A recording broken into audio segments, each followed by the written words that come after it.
네, 안녕하십니까. 올해 첫 번째 저희들 코로나 기후위기 시대에 슬기로운 마을살이에 이어서 두 번째 코로나 기후위기 시대의 슬기로운 마을 활동을 어떻게 해볼 것인가에 대한 두 번째 이야기를 시작하도록 하겠습니다. 지난 시간에 저희가 이 코로나 시대와 또 기후위기 시대에 저희가 어떻게 마을이 중심이 되고 또 마을에서 어떻게 살아갈 것인가에 대한 마을 뉴딜이라는 키워드를 꺼냈다면 그 마을 뉴딜에서 저희가 실제적으로 어떻게 그러면 마을에서는 활동을 해가는 것이 좋을 건지에 대한 이야기를 해보도록 하겠습니다. 그러한 마을 활동의 첫 번째 저희 마을 전략을 말씀드리도록 하겠습니다. 이 마을 전략 첫 번째는 우리가 주민자치와 풀뿌리 민주주의를 만드는 것입니다. 그것은 또한 우리의 공동체를 활성화시키는 과정이라고도 할 수 있겠습니다. 현재 우리가 실제 마을 활동이 굉장히 광산구도 활발해지고 있고 공동체가 아마 200여 가까이 지금 생성된 걸로 알고 있습니다.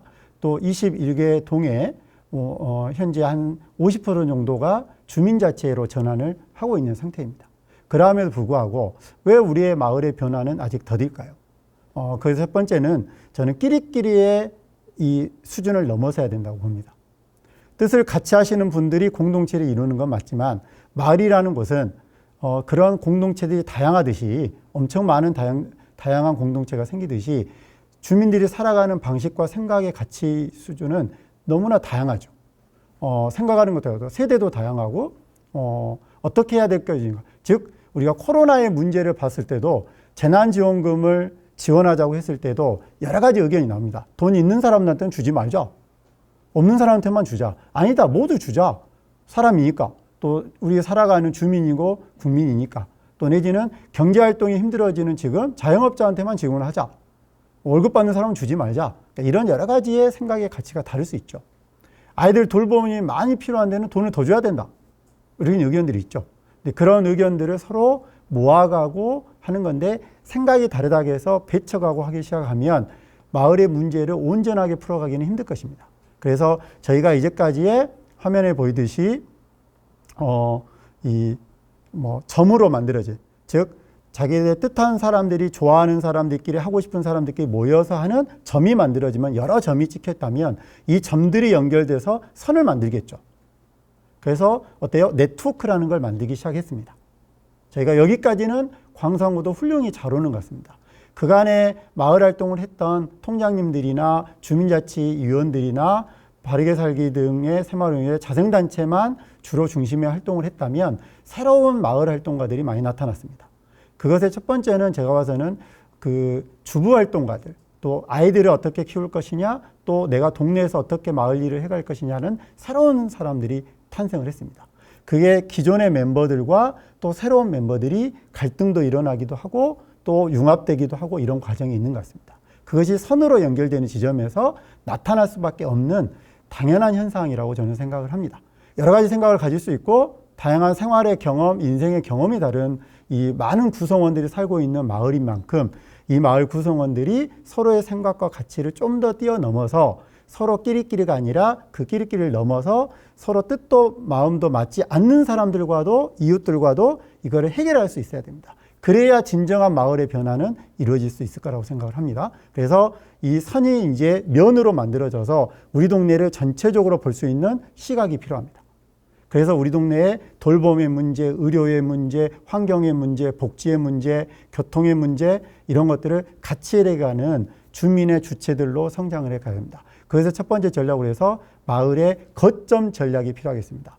그 마을의 문제를 다 수용할 수 있고 그것을 서로 주고받으면서 의사소통을 하고 그거를 결정해가는 그게 대표적인 게 마을총회겠죠. 주민총회겠습니다. 그런 의견을 많이 내고 우리는 이게 필요하다. 이게 불편하다. 이런 것들을 예전에는 행정기관인 구청에 동사무소에 가서 일테면 민원을 넣었다면 그게 아니라 우리 동네의 문제는 우리가 같이 풀어보자고 하는 주민들의 뜻을 모아가는 과정이 필요합니다.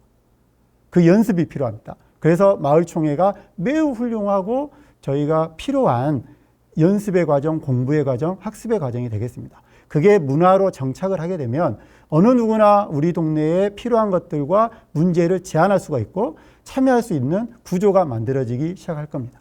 그 일을 올해도 광산구는 열심히 해갔으면 하는 바람입니다. 그게 마을 2기의 거점 조직을 주민자치회를 비롯해서 마을 네트워크가 되어 있는 조직들을 중심으로 한 거점 조직을 통한 이 마을 문제 활동을 필요로 하겠습니다. 두 번째입니다. 마을 활동의 변화에 첫 번째는 1년 단위의 공모 사업을 탈피를 해야 될 것 같습니다. 저희가 마을 활동하는 이유를 다시 한번 생각해 보셨으면 좋겠습니다. 공동체 활동을 시작하는 이유에 대해서 다시 한번 시작하셨으면 좋겠습니다. 저희가 공모 사업을 하려고 마을 활동을 시작하지는 않았을 겁니다. 근데 어느 순간에 저희가 이 마을 공동체 사업이 엄청 다양해지고 많아지다 보니까 사업을 제안하고 사업을 집행하고 정산하다가 힘들다가 내년에는 안 하겠지 하는데 또 1월달 되면 2월달 되면 하면 제가 요즘에 심사를 하고 있는데 엄청 공모 사업이 또 들어옵니다. 저희가 왜 이런 악순환을 반복하고 있을까라고 생각합니다. 여기에는 행정의 정책적 변화도 필요합니다. 더불어서 저는 마을 활동을 하시고 계시는 우리 주민들과 시민들의 변화도 같이 필요하다고 봅니다. 저희가 공모사업에 익숙해져 있습니다. 가랑비에 옷 젖는다고요? 저희가 어느 순간에 익숙해져 있습니다. 싫어하면서도 하고 계십니다. 그걸 벗으셔야 됩니다. 벗어나는 방법들을 오늘 좀 이야기를 하고자 합니다. 실제로 마을 활동을 하시는 이유를 분명히 하셔야 됩니다. 하고 싶은 일을 하시는 것도 중요하고 해야 되는 일을 하는 것도 중요할 것 같습니다. 그게 같이 맞아떨어지면 최고 좋을 것 같습니다.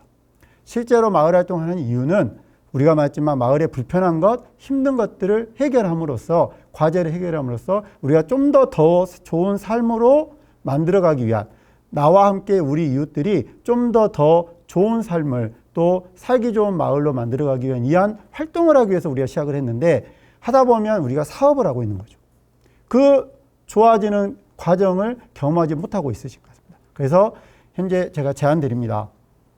앞으로의 마을 공동체 활동의 핵심적인 방향은 우리 동네가 안고 있는 문제, 내가 생각하기에 우리가 풀어야 될 이 숙제, 과제를 문제를 해결해가는 과정에 초점을 맞춘 활동을 해주시면 감사하겠습니다. 그래서 우리 동네에는 어떤 문제가 있는지를 해결해야 된다. 자, 이를테면 동네마다 다 다릅니다. 수안동 같은 경우는 초특급 동이죠. 전국에서도 가장 많은 인구수가 포함되어 있는 7만 이상의 특급 동인데다가 대부분 아파트 동네입니다. 새롭게 완전히 조성된 아파트 도시입니다. 아파트 동네입니다. 그럼 여기 동네에 가지고 있는 어려움과 문제가 있을 겁니다. 저기 벌량동, 농촌 지역에 있는 벌량동에 있는 문제는 또 다르실 겁니다. 굉장히 어르신들이 많으실 거고 또 농업도 활동을 하시고 상업활동도 하시고 또 직장생활을 하시는 분들이 섞여 있는 공간이기도 하죠. 그러면 그 동네에 또 문제는 있을 겁니다. 송정역에 있는 송정권에 있는 이전에 도시재생을 해야 되고 새로운 변화를 또 하고 있는 동네는 또 다른 문제를 가지고 있을 겁니다. 각 동네가 가지고 있는 우리 동네의 문제점, 같은 문제도 있을 거고 다른 문제도 있을 겁니다. 동네 문제의 가장 대표적인 문제는 뭐가 있을까요? 뭐가 있습니까?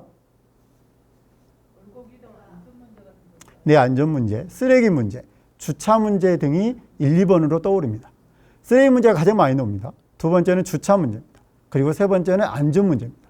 요즘에 최근에 많이 부각하고 있는 것은 아이들의 돌봄 문제, 어르신들의 돌봄 문제가 오겠습니다. 복지죠, 마을에. 이런 문제들이 어느 동네나 똑같이 이제 비슷하게 있을 겁니다. 다만 이제 아파트 동네는 아파트 공동체가 또 다른 과제일 것이고요. 또 학생들이 많은 동네들은 아이들의 교육을 어떻게 해결할 것인가에 대한 문제가 가장 큰 문제일 겁니다. 그리고 뭐 경제적인 문제도 있겠죠. 그래서 우리 동네의 과제, 우리 동네가 풀어서 이 문제를 풀면 지금의 어려움에서 좀 더 좋은 마을로 바뀔 수 있다라고 하는 구상을 하게 되는 그 문제를 찾으셔야 됩니다. 그게 마을 의제를 찾는 과정입니다. 그럼 의제를 찾았으면 어때요? 해결을 하셔야죠. 그 해결을 하려면 무엇부터 필요하겠습니까? 공부를 하셔야 됩니다. 이 문제의 원인이 무엇인가를 철저하게 분석해야 됩니다. 좀 더 과학적으로 분석을 할 필요가 있습니다. 제가 심지어 제가 교육 문제를 해결하는데 마을 교육 공동체를 하는데 어제 심사를 하고 왔습니다. 안타까운 거는 우리 동네 마을 교육 공동체를 만들어가는 핵심은 뭐냐면 학생들이, 우리 어린이 청소년들이 뭘 배우고 싶은가를 통해서 그들이 배우고 싶은 것을 수요자 중심으로 풀어주겠다. 그래서 청소년 중심, 학생 중심이라고 써져 있습니다. 근데 중심이 뭔지 아세요? 마을 활동을 하시는 분들의 강사들 중심으로 교육 체계가 되어 있습니다. 그럼 아이들이 배우고 싶은 것을 가르쳐 줄 수 있을까요? 그렇지 않습니다. 그러면 이 마을 교육 공동체 사업을 기획감이 있어서 첫 번째는 뭐냐면 우리 동네 아이들은 뭘 배우고 싶고 뭘 하고 싶은지를 찾아놔야 됩니다. 근데 우리가 계획을 하시면 뭐예요? 마을 교육 되면 야, 너 뭔 강의 할 수 있냐? 라부터 시작합니다. 이건 잘못된 겁니다. 우리 동네 아이들은 뭘 배우고 싶은 건지 뭘 하고 싶은 건지를 먼저 시장 조사를 하셨어야 돼요. 이게 달라져야 됩니다. 우리 동네에 무슨 문제가 있는지를 찾아 나서셔야 됩니다. 그래야 이 문제를 해결하고 싶은 사람들이 또 모입니다. 끼리끼리 그때는 모이셔도 됩니다. 그래서 이런 문제 저런 문제를 해결하고 싶은 사람이 모여서 뭘 해야 돼요? 공부하셔야 됩니다. 우리 동네의 문제가 정확히 무엇인지 공부를 해야 되고 이것을 해결하려면 어떻게 해야 되지? 다른 동네는 이걸 어떻게 해결했지? 라고 하는 것을 인터넷도 찾아보시고 실제로 그 동네에 가셔서 공부도 하셔야 되죠. 첫 번째는 마을 문제, 우리가 풀고자 하는 문제를 명확하게 잡고 그걸 해결하는 방법들 아까 말대로 나 혼자만이 아니라 같이 해결하고 있는 사람을 모으셔야 됩니다. 그 사람들이 모여서 공부하고 연구를 하셔야 됩니다. 그래서 공부하는 방법 아까 예를 들었듯이 인터넷도 찾아보시고요. 다른 동네는 그걸 어떻게 해결했는지, 그 관련한 전문가는 누가 있는지, 우리 지역의 전문가는 누가 있는지 공익활동지원센터에 물어보시고 해서 같이 그분들하고 다른 지역의 사례랑 해서 끈끈하게 연결해서 한 팀을 만드셔야 됩니다. 행정도 필요하면 행정기관을 해야 됩니다. 예를 들어서 이런 겁니다. 우리가 교통 문제를 해결하고자 하면 우리만으로 해결할 수 있습니까? 근데 우리는 어떻게 일하고 있냐면요. 교통 문제 딱 해결한다고 자전거도를 하나 만들어 보자 하면은 뭐부터 시작합니까? 자전거도 어떻게 만들 것인가를 공부를 하셔야 되죠. 다른 지역은 어떻게 사례가 있는지를 하십니다. 근데 막 하다가 안 되면 뭐냐면 행정이 안 도와줘서 안 된다고 이렇게 말합니다. 다시. 그게 아니라 행정하고 관련한 교통 도로과랑 또 건축과랑 모이셔야죠. 그분들이 전문가거든요. 또 지원해 줄 수 있는 조건도 갖춰져 있는 거거든요. 정책도 많이 알고 계시거든요. 그분들하고 만나야 됩니다. 자, 행정하고 했더니 뭐냐면 돈이 없다. 그것은 안 됩니다라고 할 때 우리는 포기하기 마련입니다. 그러지 마시고 이 문제를 표현했으면 어때요? 또 다른 동네는 어떻게 풀었는지, 또 해외 사례는 혹시 있는지 또 찾아봐야 됩니다. 그리고 그를 도와줄 수 있는, 우리를 도와줄 수 있는 전문적인 역량을 가진 시민단체 활동가라든지 이때면 교통 관련한 시민단체도 있고 사회단체도 전문기관도 있을 겁니다. 이때면 교통안전공단 같은 데가 있어요. 교통방송을 진행하는 이런 데랑 만나서 돈도 받을 수 있고 전문적인 지혜를 얻을 수 있다면 그분들과 문제를 해결해 가시는 겁니다. 그리고 또 행정이 붙어서 또 행정이 말을 안 들면 어때요? 요구했는데 잘 안 들어주시면 어때요? 의원님을 통해서 우리가 뽑아줬잖아요. 왜요? 우리가 이런 일을 살기 좋은 동네로 만들고 하고 우리가 삶의 윤택감을 만들고 싶은데 그걸 도와주라고 의원님이 있는 겁니다. 그래서 의원님이 어때요? 구의원께서 관련한 부서하고 다시 협업을 해서 그래서 보면 몇 명이 모이셔야 돼요? 우리 이 문제를 하나 풀기 위해서 같이 이 문제를 풀고 싶어하는 어린이들, 우리 주민들과 함께 하나의 그룹을 만들죠. 당연히 동과 주민자치회가 같이 해야 되겠죠. 거기에 행정이 붙어줘야 되고 그 다음에 전문가가 붙어줘야 됩니다. 이걸 연결해주는 공익활동지원센터 활동가가 붙어주면 좋겠죠. 이 5자가 만나서 어때요? 하나의 그룹을 만들어서 우리 동네 문제를 해결해가는 과정을 하는 겁니다. 이렇게 해야 가능성이 있을 것 같습니다. 그래서 우리 동네가 이 문제에서 이러이러한 활동을 했더니 이렇게 했더니 이 문제를 풀었다. 그래서 요만큼의 변화를 이루었다라는 것을 3월 달에 시작을 하셨으면 10월, 11월에는 이만큼의 변화가 있어야 되는 겁니다. 그 문제를 해결하는 과정에 제가 추가로 말씀드리지만 그것이 지속적으로 되려면 자치적이셔야 되고 자립적이셔야 됩니다. 자립이 가능하려면, 지속 가능하려면 경제적인 부분을 저희가 해결해야 됩니다. 그 말은 돈을 우리가 경영할 수 있어야 된다는 걸 말한 겁니다. 자, 마을은 수많은 이렇게 단체와 공동체가 이루어져 있습니다. 이런 공동체들이 서로 연결되는 지점을 만드셔야 되는 건데요. 그게 일단 총회를 형식적으로 한다고 해서 되는 문제는 아닙니다. 총회를 통해서 마을 문제가 의제가 주출이 되면 그거를 관련한 단체들이 어떻게 그거를 풀어갈 것인가에 대한 이 관계망을 새로 설정할 필요가 있다라는 겁니다. 그래서 주민자치의 마을 자치의 시작은 어떤 일을 할 것인가 보다 더 중요한 것은 이 살고 있는 주민들, 마을 사람들이 원하는 것이 무엇인가, 그리고 그거를 해결하고 싶은 사람들이 누구인가를 찾아 나서는 것이 1번입니다. 근데 우리는 사업계획을 세우면 무조건 1번이 어떤 일을 할까부터 찾기 시작합니다. 그걸 바꾸셔야 됩니다. 그래서 그 주민들이 원하는 것이 무엇인가를 찾아서 원하는 것들을 하도록 하는 것을 마을 활동가들이 하셨으면 좋겠다. 내가 하고 싶은 것과 우리 동네가 필요로 하는 것을 묶어서 그게 의제라고 하는 겁니다. 그래서 의제를, 사람을 모아서 의제를 만드십니다. 그러려면 마을을 알아야 됩니다. 우리 동네가 어떤 문제가 있는지를 살피셔야 됩니다. 동네 한 바퀴를 여러 번 하시면서, 그것도 혼자가 아니라 여러 명이 동네 한 바퀴를 하면서 우리 동네는 어떤 문제가 있는지, 또 주민들한테 의견을 들어서 우리 동네가 필요한 일들이 어떤 것들이 있는지를 찾으셔야 합니다. 그게 마을 의제를 찾는 과정이고요. 그 문제를 풀어가기 위해서 실행 계획을 세우셔야 됩니다. 실행 계획의 핵심은 어떤 자원들이 필요하냐입니다. 무조건 돈이 필요하다가 아니라요. 이 문제를 풀어가기 위해서는 기술이 필요한지, 전문가가 필요한지, 제도가 필요한지, 제도 개선이 필요한지, 그 다음에 돈이 필요한지, 이렇게 찾아 나가셔야 됩니다. 근데 우리는 무조건 1번이 돈입니다. 돈이 없으면 안 된다고 하십니다. 돈이 없어서 해결할 수 있는 문제는 많습니다. 또한 돈이 왜 필요한지에 대한 명확한 근거를 제시하시는 실행 계획을 수립을 하셔야 됩니다. 그리고 실행에 들어가셔야 됩니다. 자, 동네의 의견들을 모아서 동네에 필요한 것들을 찾으셔야 됩니다. 그거를 동네 주민들이 많이 모여서 하는 주민총회, 마을총회를 통해서 결정을 하십니다. 우리 동네는 이걸 한번 풀어봅시다. 하나, 둘, 세 가지를 결정을 하십니다. 이렇게 모이셔서 하고, 그래서 요즘에 또 온라인 총회를 하고 계시기 때문에 잘하고 계십니다. 그래서 온라인 총회들을 더 잘할 수 있는 거고, 또 너무 온라인만 집중하다 보면 실제로 의견을 받아야 될 분들에게 못 받습니다. 그러면 찾아가는 주민 의견 수렴을 하시면 됩니다. 개인이든 몇 명이든. 또 카카오톡을 통해서, 밴드를 통해서도 충분히 의사를 받을 수 있습니다. 제가 주민자치위원회 50명을 결성하는 방법을 알려드렸습니다.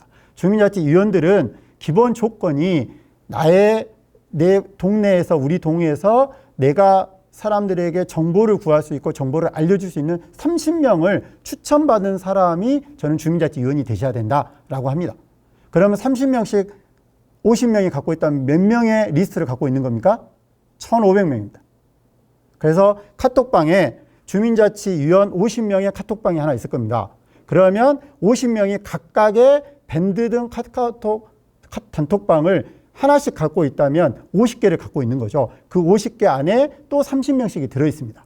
그래서 1,500명 방이 있습니다. 자, 그러면 올해 우리 동네가 풀어야 될 숙제가 뭐라고 생각하십니까? 필요한 게 뭐라고 생각합니까? 회의를 해서 50명 방 안에서 의견을 막 나눠요. 그러면 50명이 어때요? 다시 각자의 단톡방에 가가지고 어때요? 30명한테 알려요. 여러분이 생각하기에 주민 여러분, 나하고 같이 잘 아는 주민 여러분, 우리 동네에 필요한 일이 무엇일까요?로 질문을 던져요. 그래서 의견이 막 올라오겠죠. 그러면 그 방장이 주민자치위원이죠. 방장이 어때요? 50명 방에 안에서 다시 정리해서 1조, 우리 5개 올렸습니다. 아이들을 돌보는 게 필요하답니다. 어르신들 돌보는 게 필요하답니다. 주차 문제가 필요하답니다. 이게 의견이 모아집니다. 이거 온라인 총회도 충분히 가능합니다. 단톡방에서요, 또 투표하면 또 결정이 쭉쭉 납니다. 이렇게도 하실 수 있습니다. 손쉽게. 그래서 지금 마을 활동 하시는 분들은 오지라퍼가 되셔야 되는데, 적어도 내가 마을 동네 주민 10명에서 30명 정도의 의견을 들을 수 있는 사람들이 마을 활동을 하셔야 됩니다. 주민자치위원이 되셔야 됩니다. 그래야 주민자치가 잘 됩니다. 이렇게 의제를 만드시면 나중에 주민자치회로 보면 분과가 만들어집니다. 이를테면 마을 공동체 분과, 공원 분과, 커뮤니티 공간 분과, 거리조성 분과, 배움터면 교육 분과, 이런 것들이 만들어지죠. 그래서 그 분과에 가셔서 활동을 하시는 겁니다. 또한 분과가 잘 활동이 안 되면 공동체들로 여기는 교육 공동체, 여기는 환경 공동체, 이런 공동체들을 만드셔서 마을에서 마을 문제들을 하나씩 해결해 가시는 겁니다. 이런 변화가 필요합니다. 마을 실행하는 과정입니다. 실행하는 과정에 두 가지를 저희가 고민을 하고 있습니다. 하나는 마을 리빙랩입니다. 리빙랩 뭐냐면 마을 연구 실험실이라고 보시면 됩니다. 우리 문제가 아까 도로교통 문제에서 자전거 도로를 잘 만들어 보자는 그 과제가 선택이 됐다면 그것을 연구해보고 연구실처럼 실험을 해보는 겁니다. 그래서 우리는 어떤 변화를 일 거냐. 그래서 자전거 도로가 왜 이렇게 힘들지? 이게 만들어지면 차도에 놔야 되냐? 인도에 놔야 되냐? 인도에 놨더니 사람하고 부딪히고 이게 문제가 있어. 또 했더니 이렇게 해보고 또 내지는 이 실험하는 과정에 조사를 해보다니까 우리가 자전거를 타고 동네 한 바퀴 쫙 돌아봅니다. 몇 번을. 아이들도 돌아보고 어르신도 돌아보고 해서 이 자전거 도로에 문제가 무엇이 있구나 라는 것을 문제를 파악하고 그럼 어떻게 해결할 건가 전문가가 또 연구하고 행정하고 또 뭐냐면 디자인도 해보고 그래서 또 실험을 해보고 몇 가지 실험을 해보는 거죠. 이런 과정들이 실험실 방식의 마을 리빙랩입니다. 그리고 이것이 우리가 해결할 수 있는 문제는 우리가 해결해 가고 그걸 우리가 해결하기 좀 어렵고 정책적으로 뭔가 지원이 필요하다. 행정적으로 이건 지원이 필요하다 하는 것을 폴리시맵, 즉 정책 개선 과제로 만듭니다. 그래서 저희가 정책 개선을 해 주시라고 구청, 시청에 또 정부에 제안을 하는 거죠. 그래서 정책의 변화를 주민이 제안하고 행정이 함께 풀어가는 이 폴리시랩을 해나갑니다. 그래서 우리가 해결할 수 있는 문제는 우리가 해결해가고 또 행정과 함께 전문기관과 함께 해결해야 되는 것은 같이 해결합니다. 이때면 교통 문제는 우리가 다 해결할 수는 없습니다. 주민들이. 주차 문제도 마찬가지로 우리가 노력해야 될 것과 행정이 같이 해야 될 것도 있습니다. 이런 문제들을 같이 풀어가는 겁니다. 그게 자연스럽게 협업이 될 거고 협치가 될 겁니다. 그래서 주민자치를 중심으로 한 이제는 행정들이 중심에서 우리 문제를 해결해 줬다면 주민들이 중심이 된 문제 해결을 가고 거기에 행정이 협치하는 방식으로 전환해야 되는 거죠. 그래서 이 동네의 주인은 동네 주민임을 명확하게 하고 행정부서는 행정기관은 그거를 지원하는 지원기관이라는 것을 명확하게 해야 됩니다. 그걸 연결해주는 중간 지원 조직들이 반드시 이 역할을 하셔야 됩니다. 예를 몇 가지 들어보도록 하겠습니다. 첫 번째는 북촌에 있는 서울의 북촌이라고 유명한 그 한옥마을이 있습니다. 이곳에 외국인부터 해서 지금 중국인이 많이 오지 않지만 엄청 올 때는 중국인들까지 해서 포함하면 하루에 뭐 몇천 명이 왔다 갈 정도로 북촌은 붐비는 곳입니다. 이 북촌에 국내외 관광객들이 폭발적으로 증가하다 보니까 두 가지 문제가 발생을 했습니다. 대표적인 것이 주차 문제입니다. 두 번째 문제는 쓰레기 문제였습니다. 쓰레기를 아무데나 버립니다. 커피 마시고 가다가 요즘 동네에서 보시죠? 예, 테이크아웃 해가지고 가시다가 그냥 먹다가 남아도 놔두고 어디다가 곳곳에 놔둡니다. 여기가 쓰레기가 너무 많아지다 보니까 쓰레기 문제 어떻게 해갈 건가 행정과 주민들이 상인들이 머리를 맞댔습니다. 그래서 한 것이 약간 스마트한 방식으로 해결해 보자 해서 스마트 쓰레기통이라는 것을 아이디어를 냈습니다. 그건 뭐냐면 스마트 쓰레기통이라는 것은 쓰레기통을 배치를 합니다. 거기에 스마트 일테면 AI 화상 기능을 둬서 우리 QR카드처럼 돼가지고 쓰레기를 만약에 재활용 분리해가지고 버리면 거기에 포인트가 쌓입니다. 저희가 캔을 딱 보여주면 그게 딱 넣는 순간에 포인트가 쌓여서 입력을 하게 되면 회원 등록처럼 해가 입력을 하게 되면 포인트가 쌓입니다. 쓰레기를 버리고 포인트를 받아요. 받아서 어디다 쓸 수 있냐면 그 북촌 내에 있는 상점과 상가에서 쓰실 수 있습니다. 카페, 식당에서 포인트를 활용할 수 있습니다. 그래서 어때요? 쓰레기도 제대로 버릴 수 있어서 포인트를 쌓아서 어때요? 그 상점도 이용할 수 있으니까 상가 활성화도 되고 이렇게 쓰레기 문제를 해결하고 있습니다. 반 성공을 했고 반 실패를 했습니다. 주민들의 또 노력도 같이 필요하고 관광객들의 같이 필요한 것이 요소가 아직 숙제로 남아있긴 하지만 이런 문제를 겪었습니다. 두 번째입니다. 대전에 가면 저희 광주천처럼 갑천이라는 곳이 있습니다. 이 갑천 중에서 하나의 공간이 징검다리가 있는데 징검다리가 비가 오게 되면 어때요? 징검다리가 넘치다 보니까 거기를 지나갈 수가 없겠죠. 근데 버스 정류장이 이 징검다리에 있지 않고 이 징검다리를 기점으로 해서 양쪽에 이렇게 버스 정류장이 있습니다. 자, 그럼 여러분이 이 징검다리를 건너서 가장 빠른 집으로 갈 수 있는 경로라고 한다면 버스 정류장이 가장 가까운 곳에서 내릴 수 있어야 되는데 사람들이 버스에 내려서 다리가 이쪽에 있다면 이 징검다리를 건널 수 있으면 좋죠. 근데 만약에 비가 와가지고 어느 정도 왔는데 애매해요. 알 수가 없어서 징검다리로 갔는데 물이 넘쳐가지고 못 건너가게 막아놨어요. 그러면 돌아가야 되는 상황이 발생을 하거든요. 여기가 그렇습니다. 그래서 또 고민했습니다. 스마트한 방식으로 여기를 내가 버스 타고 가다가 볼 수 있으면 어때요? 이거를 여기로 갈지 이 징검다리를 건너서 갈지 아니면 건너지 않고 다리로 건너갈지를 정할 수 있어야 되거든요. 미리. 그래서 여기를 CCTV와 또 모바일을 통해 가지고 화상 시스템으로 이렇게 만나요. 이런 프로젝트가 충청도 영어로 건너유 프로젝트입니다. 누구나 건널 수 있어요. 그래서 이게 화상 CCTV로 활용해 가지고 화상을 실시간으로 볼 수 있습니다. 핸드폰으로. 가입을 하시면, 앱으로 가입을 하시면. 그래서 어때요? 내가 여기를 지금 이쪽으로 가야 될지 다리를 건너가야 할지를 해주는 것입니다. 이거 좀 편리하겠죠. 이런 문제들을 문제만 해결해 주라고 시청, 구청에 제안할 것이 아니라 이거를 어떻게 해결할 것인가를 주민들도 또 이러고 이 사고율을 줄일 수 있었다는 좋은 프로젝트입니다. 평생학습 마을 사례를 간단하게 말씀드리겠습니다. 아까 풍암이 대표적인 사례죠. 마을 평생학습 센터를 만들어서 코로나 시대에서 가능한 온라인 시스템과 또 대면으로 만나서 할 때는 야외 프로그램을 주로 선호했습니다. 그래서 마을길 프로젝트라든지 농사를 같이 지어보는 연습들을 하는 거든가 숲길 프로젝트들을 이렇게 진행하는 사례들이 있을 것 같습니다. 코로나 시대에도 충분히 교육이 가능한데요. 제가 코로나 시대에 마을교육 공동체를 생각할 때 답답했습니다. 학생들이 학교에 안 오니까 우리 교육 공동체는 하지도 못하는 것도 있었지만 구청에서는 사업비를 반납해도 좋으니 광산구청의 예는 아닙니다. 모 구청에서 사업을 안 해도 좋으니 안전한 것만 해결해 주라고 해서 교육공동체 사업을 반납해도 좋으니 하지 마라는 말을 제가 들었습니다. 그거는 어떻게 제가 받아야 될지 정말 한심스러웠습니다.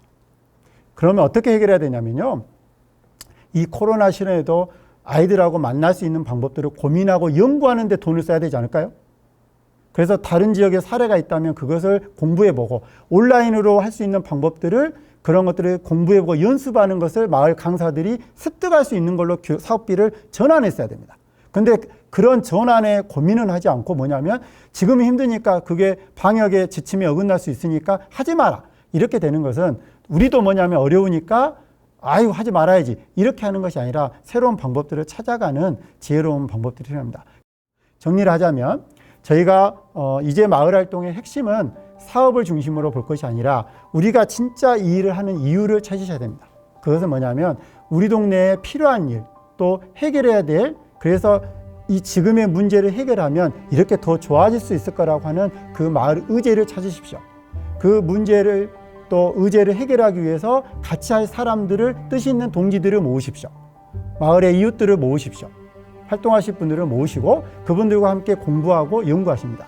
그때 같이 실행하실 때는 행정기관과 중간지원 조직과 또 전문가들과 함께 이 문제를 풀어가셨으면 좋겠습니다. 그래서 우리가 올해 2021년 10월 11월이 되면 우리가 처음에 지금 시작했던 문제를 이렇게 고생을 해가지고 이렇게 됐다. 그래서 비포 애프터가 있는, 전후가 있는 일들을 올해 한번 기획을 해보시고 그러면 우리 동네는 무엇이 문제인지 또 우리 공동체는 무엇을 하고 싶은지를 먼저 살펴보신 일부터 오늘 시작하시면 올해 좋은 일이 있지 않을까 싶습니다.